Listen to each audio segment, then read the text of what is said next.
السلام عليكم. اهلا بكم في قناة اكلة بسيطة. النهاردة هنعمل شيش طاووق في صينية من غير عصيان. هجيب طماطماية وحبة زعتر وفصين توم، وهضربهم في الخلاط كويس. ولما يتضربوا كويس احط عليهم كوباية زبادي.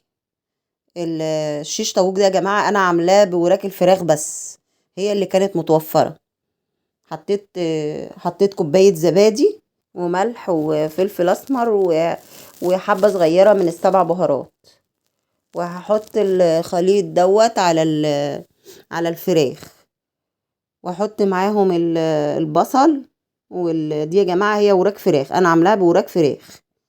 حطيت البصل، وكان فيه كوسة، جيت حاطة كوسة وفلفل اخضر. لو موجود عندك فلفل الوان عايزة حطي وكده. وهدعكهم كويس عشان يتشرب الخليط ده. بسم الله ما شاء الله، اللهم بارك. الوصفة دي يا جماعة يعني اي حاجة ما تبقيش متقيدة، يعني صدور فراخ مش عارف ايه، لا. ما تقيديش بشيء، المتوفر عندك اعمليه، وان شاء الله يطلع اكل جميل وطعمه حلو.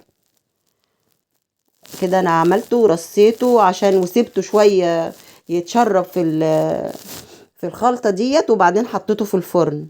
هنقدم معاه يا جماعة مكرونة حمرا بالصوص الاحمر.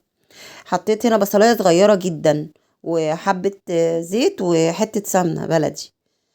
وحطيت دي صلصه طماطم، ما فيهاش صلصه جاهزه، صلصه طماطم بس. وهسيبها تتسبك على النار شويه.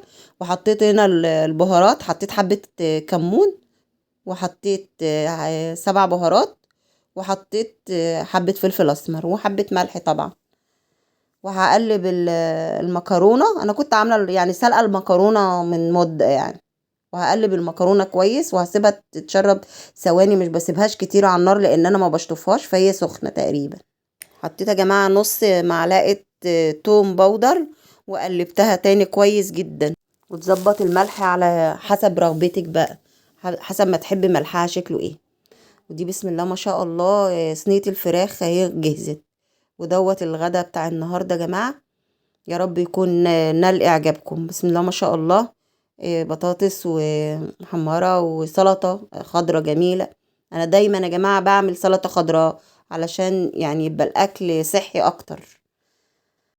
وكده وصفه النهارده تكون خلصت. يا رب تكون عجبتكم، واشوفكم في وصفه جديده بسيطه، واترككم في رعايه الله.